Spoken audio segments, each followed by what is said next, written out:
Good morning সবাইকে। সারা রাত ঘুমাই নাই। ব্রাকে ঘটে গিয়েছে আমার সাথে এক ভুতুড়ে ঘটনা এবং ব্রাকের সেকেন্ড ডে কি করলাম, ক্লাস কেমন ছিল সবকিছু শেয়ার করব এই ব্লগে। আসসালামু আলাইকুম and hello everyone, this is me Liza, welcome to my blog. সারা রাত তো ঘুমাই নাই, সকালে 2 ঘন্টা ঘুমিয়ে সকাল 8টায় চলে আসলাম ব্রেকফাস্টের জন্য। এত সকালে তো আমার খাওয়ার অভ্যাস নাই, তাছাড়া সারা রাত যেহেতু ঘুমাই নাই তাই একটু ক্ষুধার্তও ছিলাম, তাই সকাল সকাল চলেই আসলাম ব্রেকফাস্ট করতে। আর এখানে ছিল ভুনা খিচুড়ি, ডিম ভুনা আর সালাদ। প্রথমেই বলে নেই, এখানকার খাবারগুলো খুবই মজাদার ছিল। প্রত্যেকটা খাবারই গরম গরম সার্ভ করছিল আর খুব তেল মশলা কম, যার কারণে আমার অনেক বেশি পছন্দ হয়েছে এখানকার খাবারগুলো। সো এখন বলি সারা রাত কেন ঘুমাই নাই। আমি তো এমনিতেই লেট নাইট ঘুমাই, আর তাছাড়া হঠাৎ করে একটা জায়গায় এসেছি, তারপরে সাথে ছিল আমার রুমমেট আপু। তো দুইজন যেহেতু রুম শেয়ার করছিলাম তাই অনেক গল্প গুজব, অনেক আড্ডা মেরেছিলাম রাতের বেলা। গল্প করতে করতেই আপু মাঝখানে ঘুমিয়ে গেল।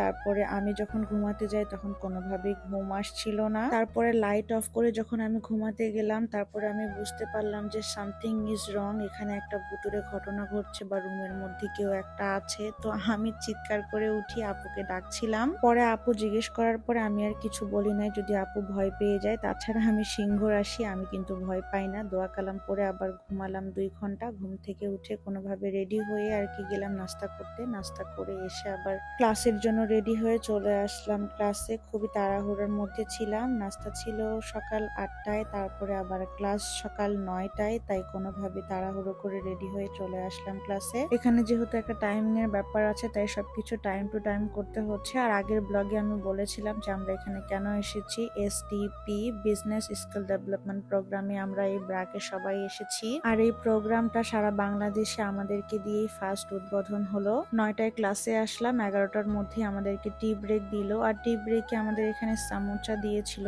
সেটা ছিল বরবটি সামোচা। এটা কিন্তু একদম ইউনিক একটা ব্যাপার ছিল আর খেতেও অনেক মজাদার ছিল। তো যেটা বলছিলাম, ব্রাকের এই প্রোগ্রামের ফার্স্ট ব্যাচই হচ্ছে আমরা। আমাদের পরে কিন্তু আমাদের পাঁচবিবি জয়পুরহাট থেকে আরো 300 জন বিজনেসম্যান এখানে আসবে এই ট্রেনিং এর আওতায়। বরবটি সামোচা খাওয়ার পরে চলে আসলাম চা খেতে। আর এখানকার চাটা এত বেশি মজাদার, প্রতিবারই আমি এই চাটা ট্রাই করেছি, একবারও মিস করিনি। আর আপনারা যারা এখানে এসেছেন, আপনাদের কাছে এই চাটা কেমন লাগে যদি খেয়ে থাকেন অবশ্যই কমেন্ট করে জানাতে পারেন। তো ব্রেকের পরে চলে আসলাম আবারও ক্লাসে। আমি এই ভিডিওটা বা ব্লগটা শেয়ার করলাম, এতে করে আপনারা অনেকেই বলতে পারেন যে এই ভিডিওটা কেন শেয়ার করলেন। আমি যেহেতু ব্লগ করি বা ভিডিও করি, তো সেক্ষেত্রে আমি এখানে এসেছি, আমার এক্সপিরিয়েন্স কেমন হলো, কি করলাম, এগুলি আপনাদের সাথে শেয়ার করলাম। এখন বলতে পারেন আপনাদের এই ভিডিওটা দেখে কি লাভ। লাভ হয়তো বা হবে না, বাট আপনারা যদি বিজনেসম্যান হয়ে থাকেন, আপনাদের যদি ব্যবসা প্রতিষ্ঠান থাকে, তাহলে আপনারা যদি চান তাহলে এই প্রোগ্রামটাতে অ্যাটেন্ড করতে পারবেন। যে কোনো জায়গা থেকে বা যে কোনো জেলা থেকে, সারা বাংলাদেশে কিন্তু এই প্রোগ্রামটা অ্যারেঞ্জ করা হয়েছে। আমাদের ফার্স্ট ব্যাচে 25 জন ছিল,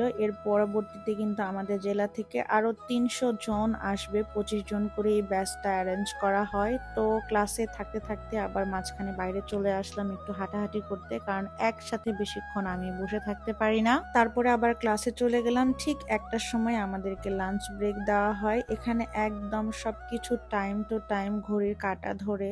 তো লাঞ্চে ছিল মাছ, তারপরে ভেজিটেবল, ডাল, যে খাবারগুলো একেবারে মনে হচ্ছিল যে বাসায় বসে খাচ্ছি। আর সত্যি কথা বলতে ক্লাসে আমি একটুও বোর হয়নি। নতুন কিছু শিখতে জানতে আমার অলওয়েজই অনেক ভালো লাগে, আর ক্লাসগুলো আমি অনেক এনজয় করেছি। তাছাড়া ক্লাসে অনেক মজাদার ভাবে ক্লাস করানো হচ্ছিল, আমাদেরকে ব্রেক দেওয়া হচ্ছিল, একটু পরপর ক্যান্ডিজ দেওয়া হচ্ছিল যাতে করে কেউ বোর না হয়। তো বিকেলে আবার আমাদেরকে টি ব্রেক দিল, আর বিকেলে দিয়েছিল পেঁয়াজু। তারপরে চা খেলাম। 4টার দিকে আমাদের ক্লাস শেষ করে রুমে এসে আপু আর আমি কিছুক্ষণ রেস্ট নিচ্ছিলাম। কিছুক্ষণ রেস্ট নিয়ে তারপরে আমরা ভাবলাম যে একটু সাতমাথা থেকে ঘুরে আসি। তো আপু আর আমি আবার উঠে রেডি হয়ে চলে যাচ্ছি সাতমাথার দিকে। ভাবলাম যে একটু নিউ মার্কেটে যাব, যেহেতু বগুড়াতে এসেছি একটু টুকিটাকি কেনাকাটা করব, তাই বের হয়ে গেলাম। তখন 5:30 বাজে, আমাদের হাতে বেশি সময়ও নাই, তাড়াতাড়ি আবার ব্যাক করতে হবে। তো আপু আর আমি চলে যাচ্ছি, আর বাকিরাও আর কি নিজেদের মতো যে যার মতো বাইরে একটু ঘোরাফেরা করতে গিয়েছে। দেশের তো পরিস্থিতি ভালো না,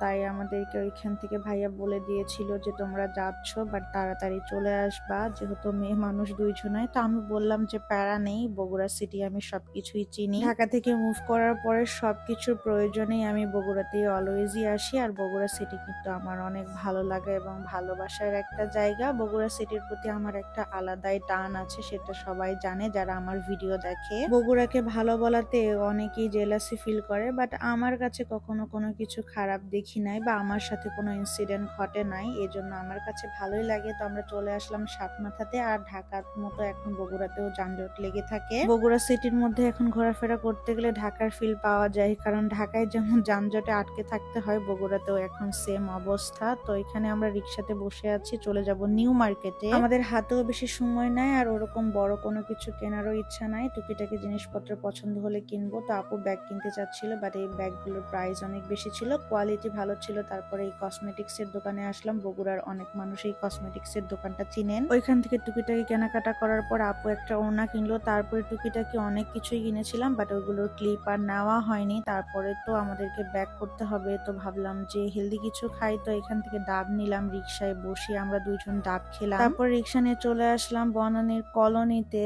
এখানে হাংরি ট্রাভেল এই ফুড ভ্যানটা আজকে আমার একটা ফ্রেন্ড ওপেনিং করেছে। আর আপনারা অনেকেই জেনে থাকেন যে রাস্তার পাশে এই ফাস্টফুড আইটেম গুলো কতটা ফেমাস। আজকে ওপেনিং করেছে, আর যেহেতু বগুড়াতে এসেছি তাই ওর সাথে দেখা করতে এখানে নামলাম। আর এটার লোকেশন হচ্ছে ফেমাস চুন্নু-চাপের অপোজিটে। আর প্রথম দিনে এত বেশি সেল হচ্ছিল মার্শাল্লাহ। রুমে এসে ফ্রেশ ট্রেশ হয়ে চলে আসলাম ডিনার করতে। দেখা হবে নেক্সট ভিডিওতে। ফুল ভিডিওটা দেখার জন্য অসংখ্য ধন্যবাদ। আল্লাহ হাফেজ, টেক কেয়ার, বাই বাই।